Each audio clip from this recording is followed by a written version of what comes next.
안녕하십니까. 한반도 통일과 행복 2020년 원코리아 통일시니어 아카데미 2강을 시작하겠습니다. 이번에 그 코로나 사태가 일어나서 코로나 우리 이 바이러스에 대한 이해를 좀 돕겠습니다. 세균은 스스로 독립하고 항상제로도 치료가 가능합니다. 그게 왜 그러냐면 이제 이중 나선형 구조이기 때문에 그렇습니다. DNA 구조죠. DNA 구조는 그런데 이제 이 바이러스는 RNA 구조입니다. RNA 한 줄로 돼 있어서 변형이 자주 일어나죠. 세균의 1000분의 1 사이즈고 절대적인 파라사이트가 이제 기생이라고 하는 기생충인데 항생제가 이제 무용지물이고 코로나, 에이즈, 간염, 인플루엔자들이 바로 이 바이러스에 해당이 됩니다. 이 세균학 바이러스 공통점은 이제 질병을 유발하는 미생물이고 유전 물질을 보유하고 있고 출현 및 재출현을 반복하고 있습니다. 이번 이 코로나 때문에 우리가 얼마나 사회가 급변하고 있는지 모릅니다. 근데 이 감염의 출현 및 재출현의 이유가 한 8가지가 되는데 바이러스 자체, 그러니까 이 미생물의 적응과 변화, 이거는 미생물 자체의 원인이라면 나머지 7개는 우리 인간들 스스로에게서 나왔던 문제입니다. 그래서 이제 감염에 대한 인간의 감수성, 노화나 수혈, 그 다음에 도시화와 인구 밀집 문제, 또 여행과 무역의 세계화, 그리고 열악한 가축 사육 요건, 항생제 남용, 인간과 가축이, 그 다음에 생태계가 파괴되고 있고 또 온난화로 인한 지구 기후의 변화가 있는데 이 중에서 가장 큰 포션을 차지하고 있는 것은 바로 이 4번입니다. 우리 인류 역사에서 근래 한 20년에서 이 30년 사이에 많은 나라와 나라를 우리가 왔다 갔다 하고 언제든지 세계 여러 나라를 다닐 수가 있는 그런 시대가 된 겁니다. 그래서 옛날에는 어디에서 바이러스가 창궐 했다 하면 그냥 그 지역에서 말았는데 이제는 이 비행기를 타고 공항을 통해서 다른 나라에 전파되는 속도가 너무나 많아졌다. 이것을 또 우리가 좀 이해할 필요가 있습니다.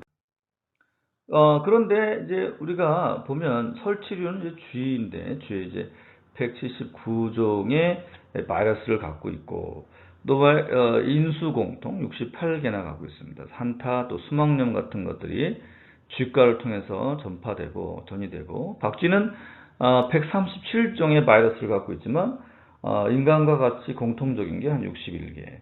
니파, 광경병, 에볼라, 코로나 같은 것들입니다. 남극을 제외하고 광범위한 서식지에 있으며 5000종의 포유류 중에서 박쥐와 설치류가 25에서 50%를 차지하고 있습니다. 우리가 이제 쥐는 보통 수명이 한 2년입니다. 2년. 근데 이 박쥐는 40년을 사는데 비행도 하지, 또 밀집 서식하지 하니까 이 자신들이 갖고 있는 바이러스의 전이가 너무 빠르고 완벽하게 다 전파가 되게 돼 있습니다. 놀랍게도 그런데 박쥐는 이런 자신 안에 있는 바이러스와 싸우지 않기 때문에 특별하게 그 바이러스 때문에 문제가 되지를 않는 거죠. 건강하게 그냥 바이러스와 함께 공존하고 공생하는 그런 구조인 것이죠. 하지만 인간은 반응하기 때문에 그 반응 때문에 죽게 되어 있죠. 광경병 바이러스는 99%의 치사율에 비하면 코로나가 5.7%, 결핵이 43%, 에이즈가 80에서 90% 이렇게 됩니다. 근데 치사율이 5.7%밖에 안 되는데도 지금 전 세계에 한 1000만 정도가 확진자가 생겼고 한 100만 정도가 사망자가 된 걸로 지금 알고 있습니다. 굉장히 빠른 속도고 또 강력한 전이가 아닌가 싶습니다. 이 바이러스는 인간의 삶이랑 신체 일부에 해당하고 우리 몸속에도 평균 90가지의 바이러스가 이미 있습니다.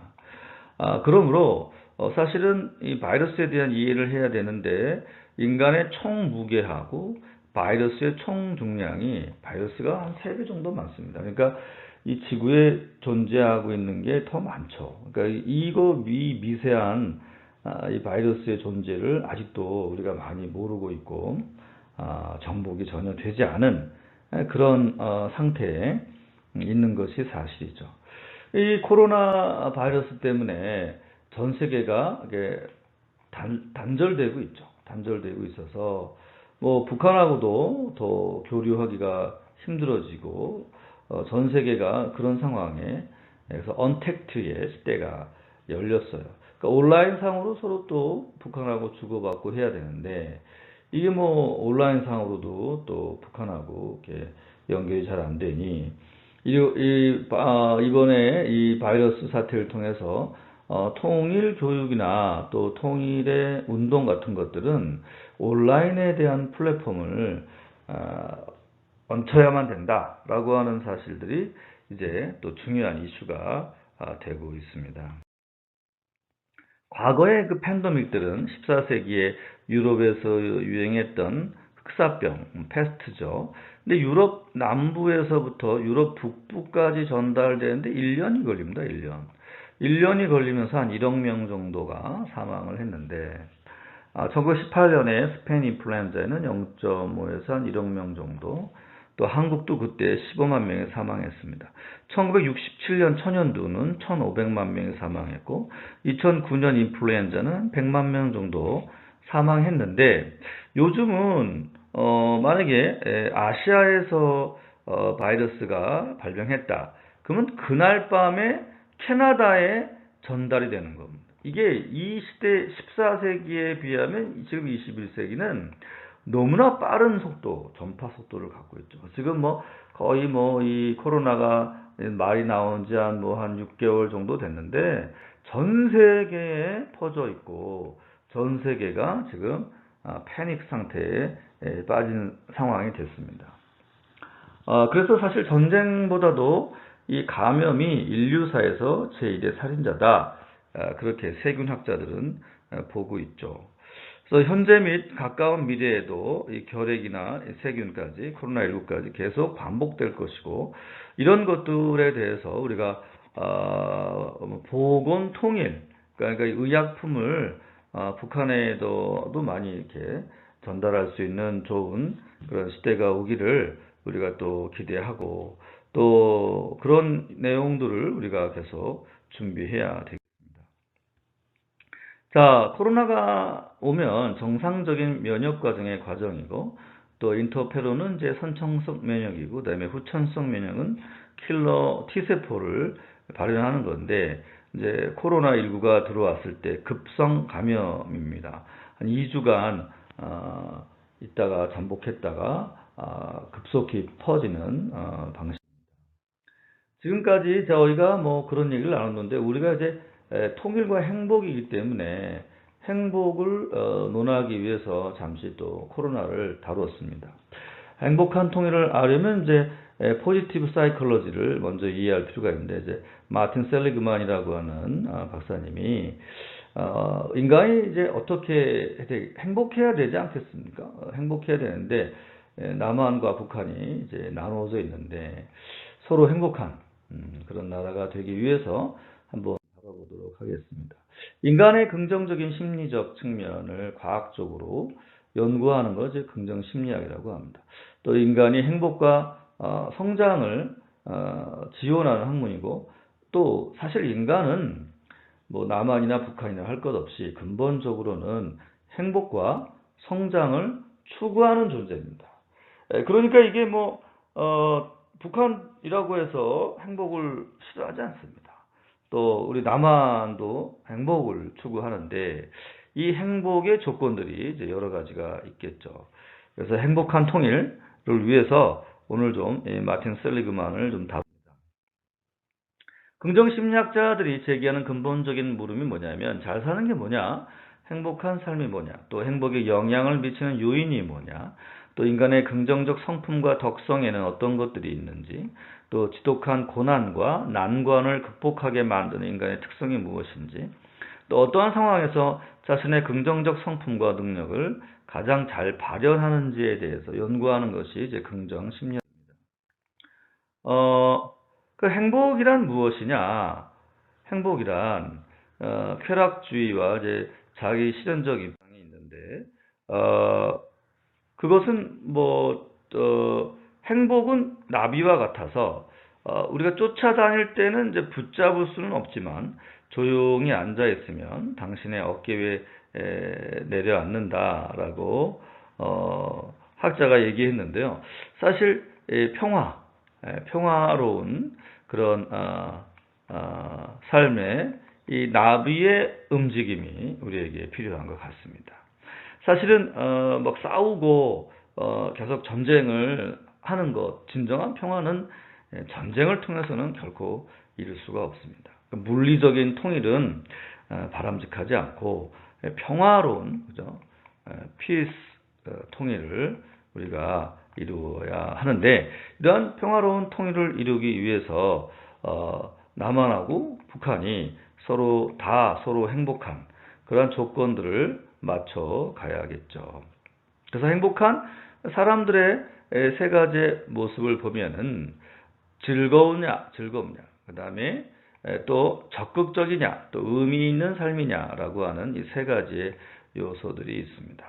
그래서 북한에 있는 우리 동포들이 정말 즐거운 삶을 사느냐, 또 자신의 인생에서 적극적인 삶을 살고 있느냐, 또 의미 있는 삶을 사는지 돌아볼 필요가 있습니다. 그래서 정말 건강한 것은 뭐냐? 정서적 안녕, 또 심리적 안녕, 사회적 안녕이라고 볼 수 있겠죠. 근데 우리가 이 사회적 안녕이 안 되면 이 두 가지에 영향을 미칩니다. 그래서 남한과 북한이 서로 갈라져서 대립 관계가 되면 사실 사회적 안녕이 안 되기 때문에 가장 큰 베이스가 흔들리는 거죠. 그래서 이 사회적 안녕을 만드는 것의 통일이라고 하는 것은 매우 중요한 요소고, 이것이 될 때 행복을 이룰 수 있다, 이렇게 주장을 저는 하는 것입니다.